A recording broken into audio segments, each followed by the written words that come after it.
welcome back to Scotland, everybody. I'm still in Edinburgh. Today is the full day of sightseeing. Today is the day of the whisky tour. It's the day of the castle and some other notable sights. But first up is the whisky tour. This is one thing that I've been looking forward to the most because I thought that, Scotland's known for its whiskey and there's a big distillery in Edinburgh, so I thought let's go and check it out and get the full whiskey experience of this country. Got that first of all, day of tourism, and then a night out at the end of it. So come along for today and let's see what we can see. And the tram is here to take me off to Princes Street.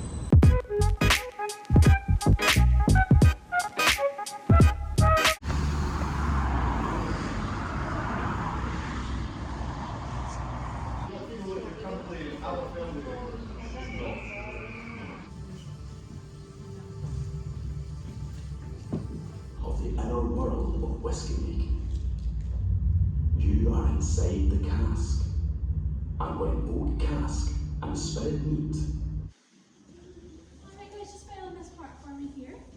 So this shows the contrast between bourbon and sherry. Bourbon's the one we get in North America. You can see there's not much difference after 3 years, but as you go over to 12 to 25 years, you certainly see a difference in the colour. It's visually darker.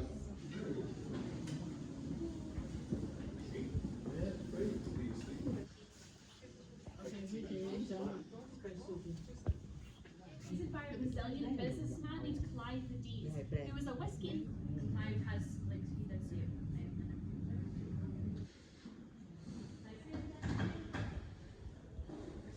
That was very interesting, actually. We got to sample some whiskey from the 5 different regions of Scotland. I chose the Lowland, the Glasgow and Edinburgh area, and I sampled some Eden Mill. Now comes the, shall we say, cherry on the cake of the day. I'm doing Edinburgh Castle. Just approaching it right now, and oh, it is a stunner.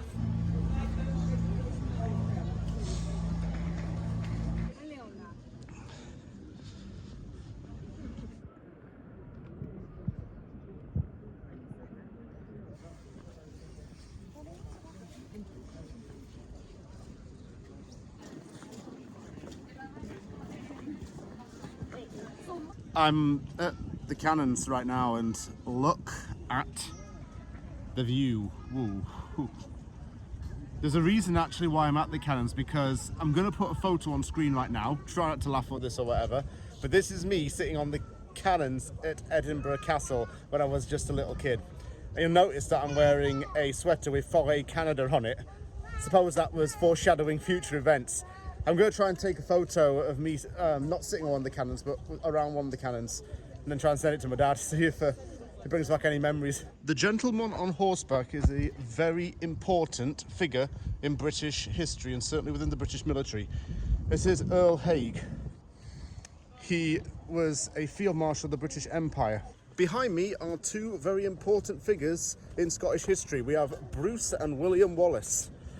William Wallace, you may know from the film Braveheart, is portrayed by Mel Gibson. He fought for the freedom of the Scots against the English. However, he was unsuccessful in his quest in the sense that he was captured and hung, drawn and quartered.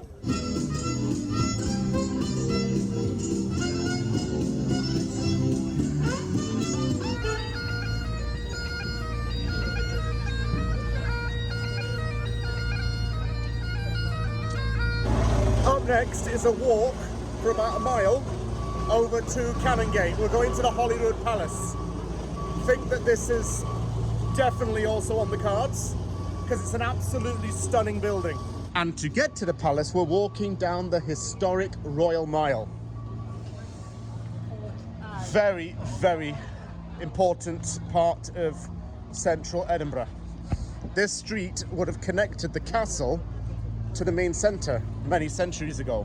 Let's take a look inside St Giles Cathedral. There's still a lot to see down this street, a lot of very historic buildings, obviously.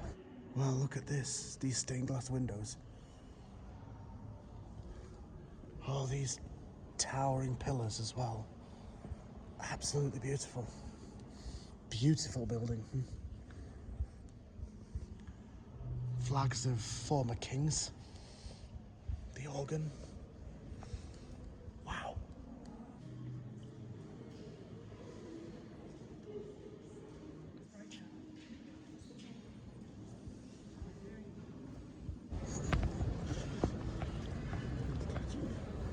The World's End.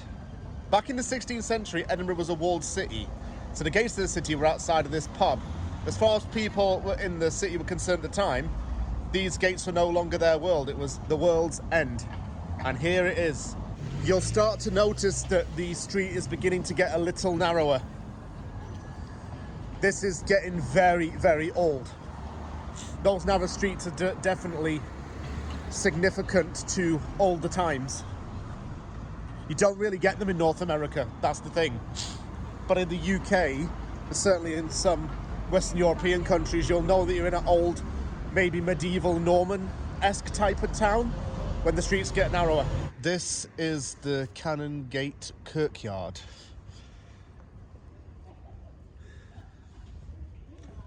Grand looking building. And it does have a lot of very old graves in it. Some of these people obviously very famous for the time periods, such as Mr. Thomas and Archibald Taylor and the descendants.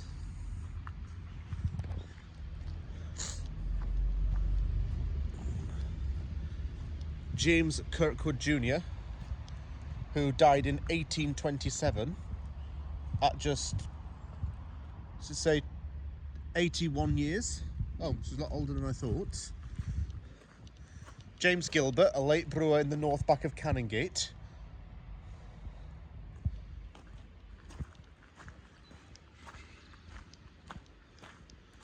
This is the grave of the famous poet Robert Ferguson,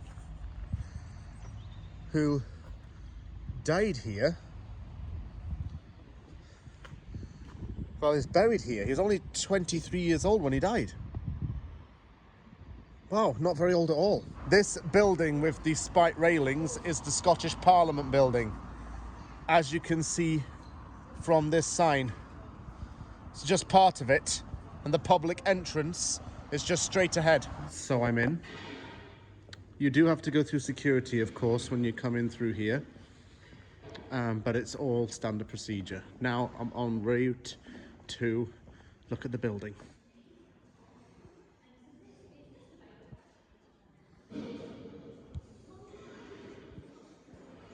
You will notice that the signs are in both English and Scottish Gaelic.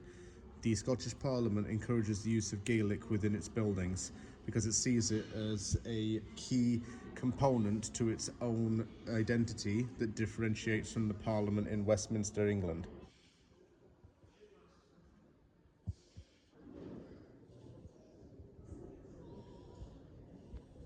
Just around the corner is the Palace of Holyrood House. This is another stunning building. Once I get through this archway, you'll be able to see it a little bit more.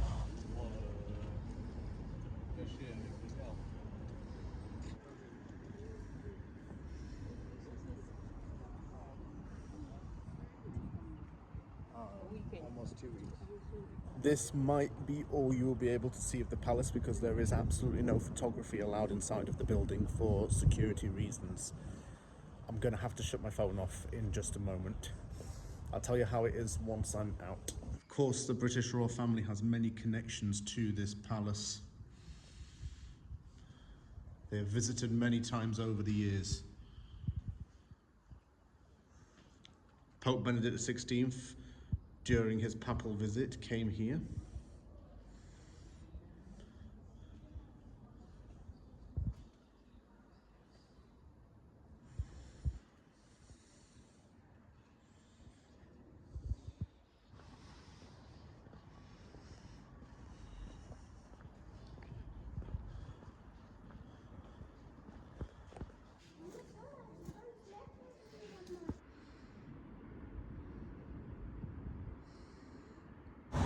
That's the major tourism done for the day, I think. Palace of Holyrood House has been the home of the Scottish royal family for over maybe 1,000 years. Still a very significant building within the British monarchy and the British government. And the inside shows the chambers of many famous monarchs, including Mary Queen of Scots. Shows old tapestries and old beds and old tartan and uniforms. I can only describe that to you because I wasn't allowed to photograph in the building. Like I say, there were staff everywhere watching over your shoulder to make sure that you weren't doing it. Anyway, moving on, going back up the Royal Mile now.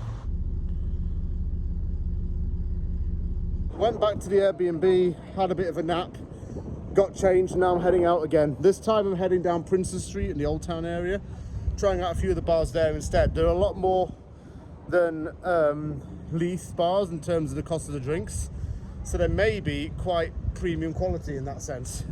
First place I'm trying is a place here called Copper Blossom. So just to show you the sign, here it is.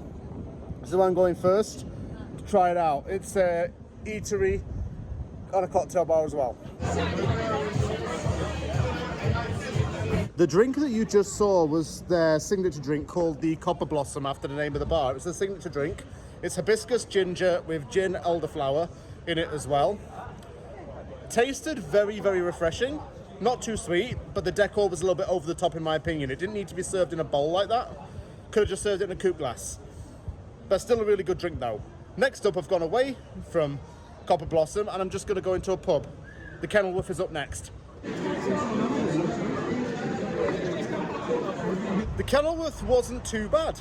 My first ever time trying a Tennent's, by the way, and it is a little bit of a strong beer. My dad did warn me a few months ago. But I saw it for myself and lesson learnt, I guess. Not going to order one again, I don't think. Atmosphere was very good in that place. Now we're going to go to a place called Mannahatta, which is a cocktail bar. See if I can get a seat in here. If not, I'll just stand around.